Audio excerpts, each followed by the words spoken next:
She was only 3 months old when her mother kissed her goodbye before leaving for work.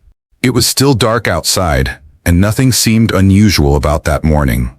But by the time the sun set, the life of this family would be turned upside down. Hours later, that same mother was racing toward a hospital, her world collapsing with every passing mile. Her baby was in crisis, and no one could give her a clear answer as to why. This wasn't a case of leaving a child with a stranger. The caregiver was someone trusted completely, someone who should have been beyond suspicion. And yet, before the day was over, that trust would be shattered. The explanations that followed shifted constantly. An accident during feeding, a fall from furniture, later, another version entirely. Each account only deepened the mystery and left investigators questioning what had really taken place. Medical professionals quickly realized that the situation was far more complicated than they had been led to believe. Their concerns grew, and with them came the chilling sense that something was terribly wrong inside that home. This is a case about betrayal where no one expected it, about the cracks in trust that can change everything in a single day. Before we continue, please be advised. This case involves the abuse of a child. No graphic details will be shared, but the circumstances themselves may be disturbing. If you're new here, welcome. Please subscribe and let us know where you're watching from. And to our returning viewers, thank you for every view, share, like, and comment. Your support helps these stories reach more families who need to hear them. In March of 2013, Iviana Burke, known to her family as Iviana, was born in Tennessee. She was healthy, alert, and cherished. For her mother, Lelia Burke, she was more than just a child. She was a second chance at building a family after already raising her first daughter, Nevaeh, who was just 2 years old at the time. Lelia's maternity leave was coming to an end. Like so many single parents, she faced the difficult question, who could she trust to care for her newborn while she worked long hours? The answer seemed simple. She turned to her cousin, Savannah Humphrey. Savannah wasn't just family. She had grown up alongside Lelia, like a sister more than a cousin. They had shared childhood birthdays, holidays, and countless late-night conversations. By adulthood, Savannah was a young mother herself, with 2 children of her own. She also babysat for other parents in the neighborhood. To Lelia, this made her the natural choice. She wasn't handing her baby to a stranger. She was placing her in the arms of someone she had known her entire life. At the center of this household was Sean, Savannah's husband. Together, they were raising their kids in a modest Clarksville apartment that was constantly filled with the noise of children playing, eating, and napping. For weeks leading up to the day everything fell apart, Lelia's routine was the same. An early morning drop-off, quick updates from Savannah during the day, then picking her daughters up in the evening. On the surface, nothing about this arrangement seemed unusual. In fact, it seemed ideal. Family was supposed to be the safest option. The trust between Lelia and Savannah ran deep, rooted in years of shared history. That bond removed suspicion, silenced doubts, and reassured Lelia every time she handed her tiny daughter over before work. But beneath the ordinary rhythms of childcare and family connection, fault lines were already forming, ones invisible to Lelia at the time, and those cracks in trust would soon widen into an unthinkable betrayal. On June 12, 2013, at approximately 4:15 a.m., Lelia Burke arrived at Savannah Humphrey's Clarksville apartment and handed over 12-week-old Iviana for daytime care before reporting to work.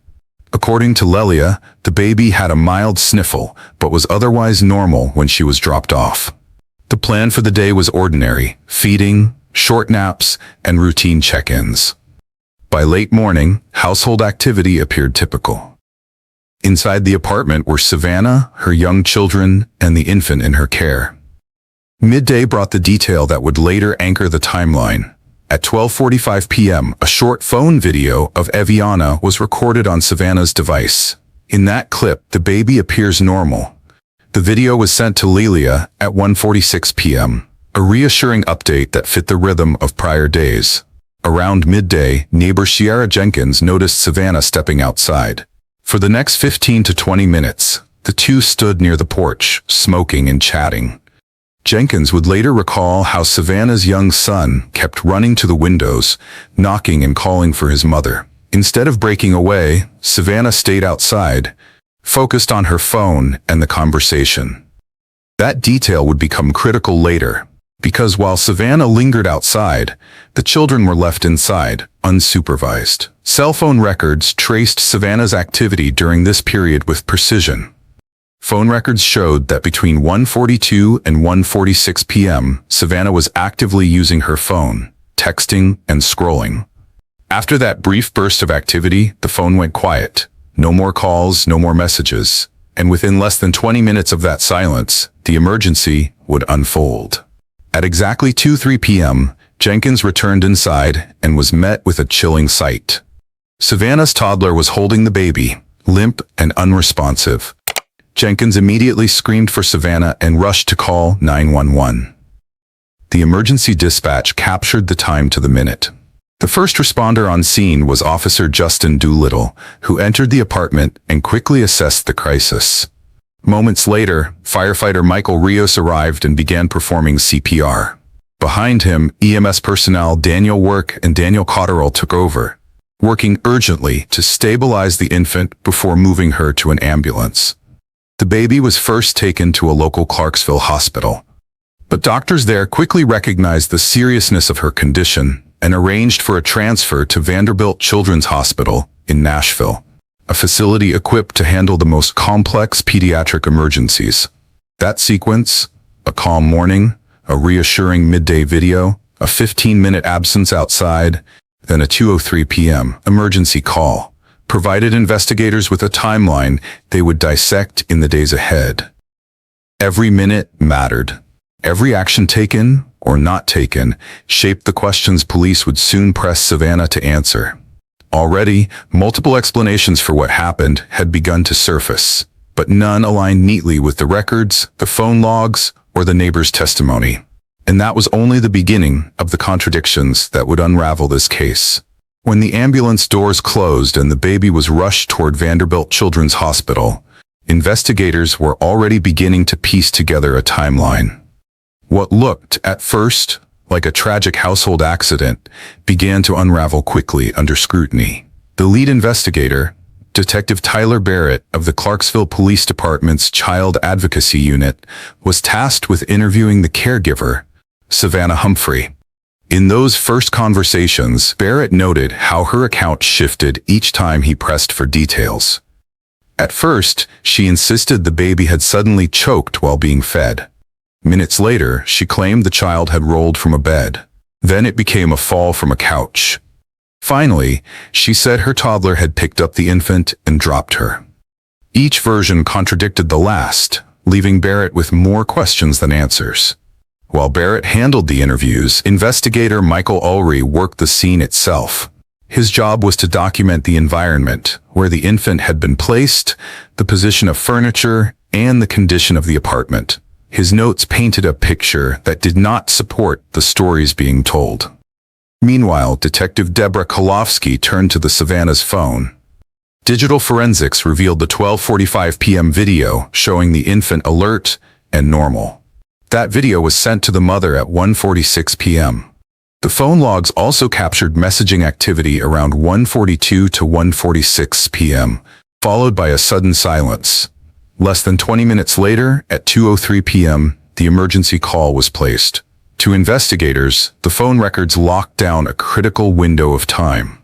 In addition to the video and texts, Kolofsky found troubling inconsistencies in the Savannah's communications with others. She sent a message to Aaron Mercer, an acquaintance, claiming the baby had choked in her sleep.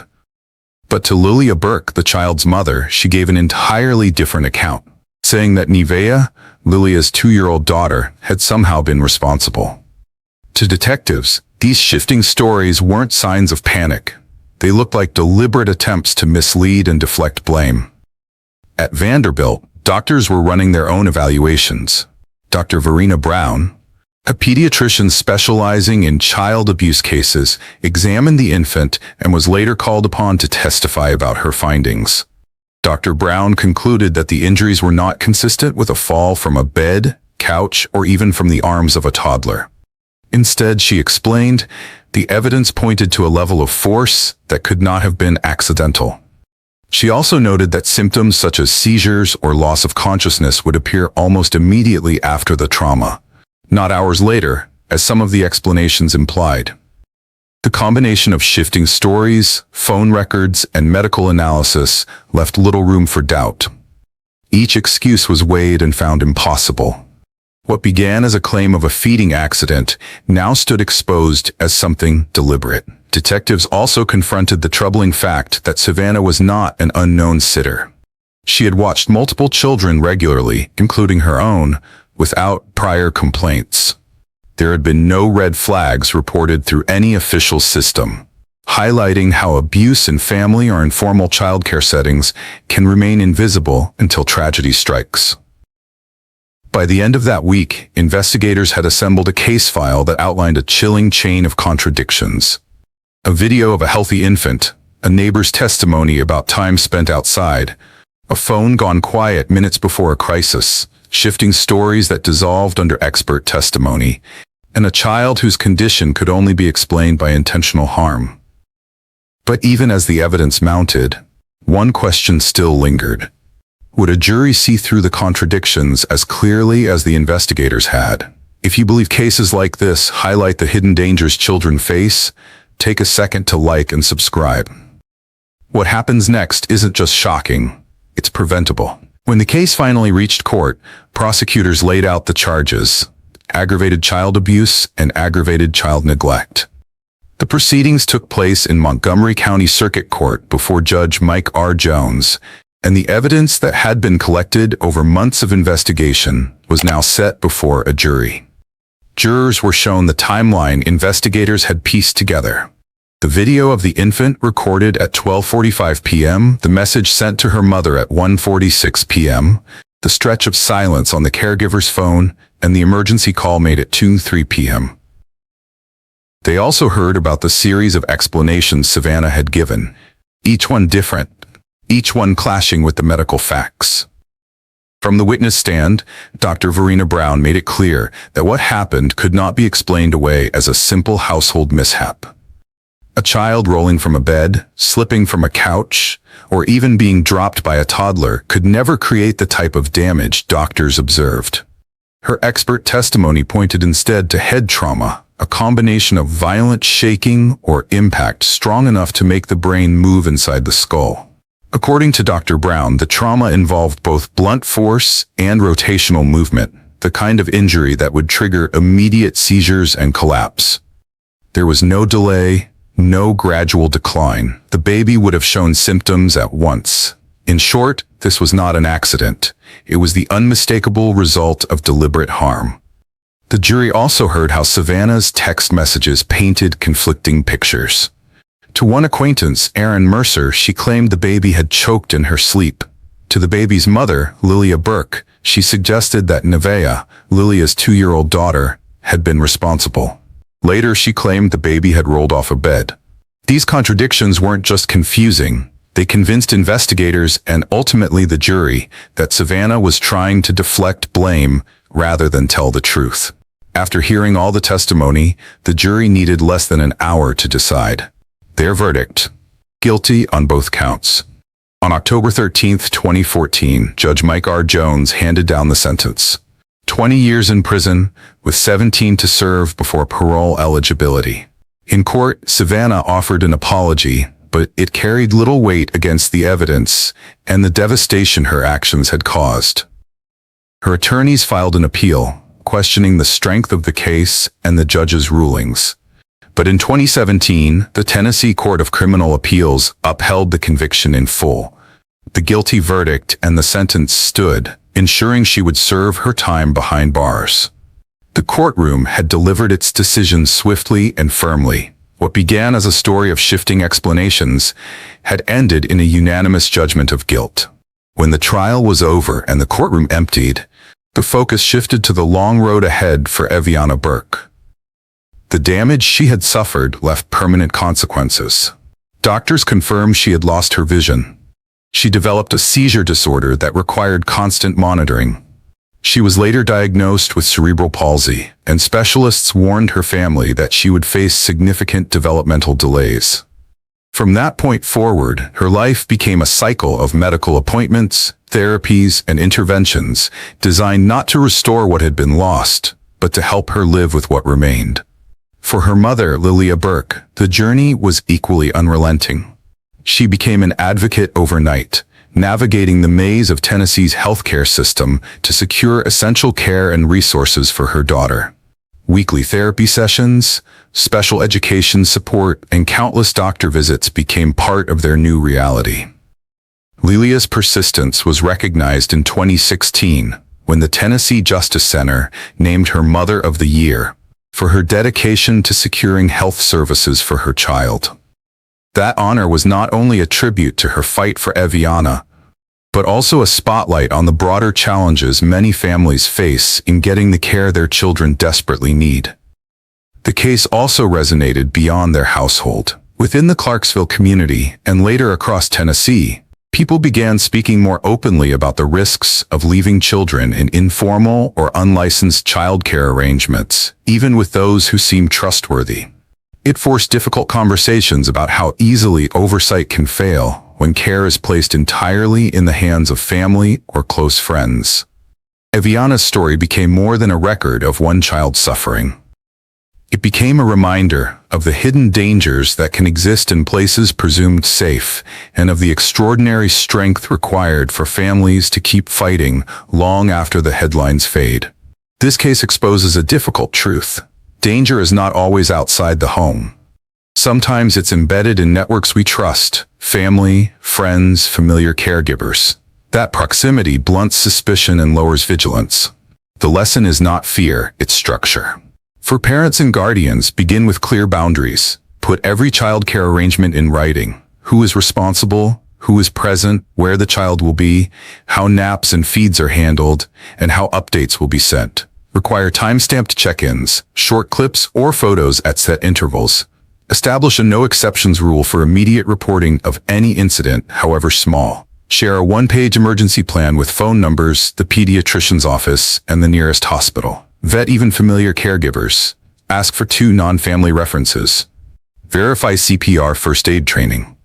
Walk through the home. Safe sleep setup, hazards moved, doors and windows secured. If care is paid, treat it as professional. Expectations in writing, drop-in rights, and a clear ratio of children to adults. If licensed care is available, review inspection histories and staff credentials.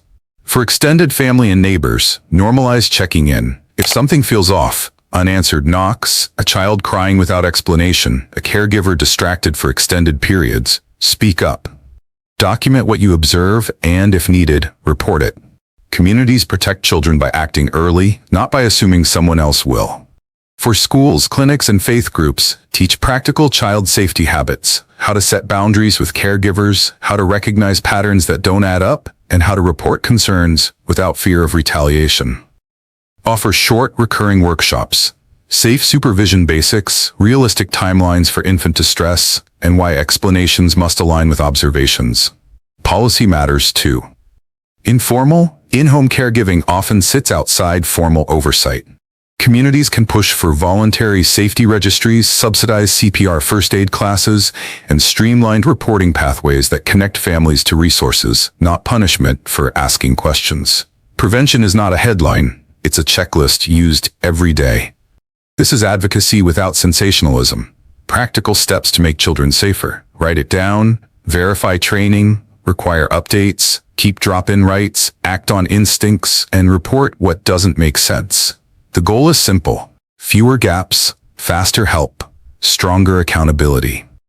If you believe stories like this must be heard to protect children, share this video and comment with the protections you'd like to see in your community. And if you haven't subscribed yet, please do. It helps ensure no child's story is forgotten. Thank you for sticking with us till the end. Stay safe, and I'll see you in the next video.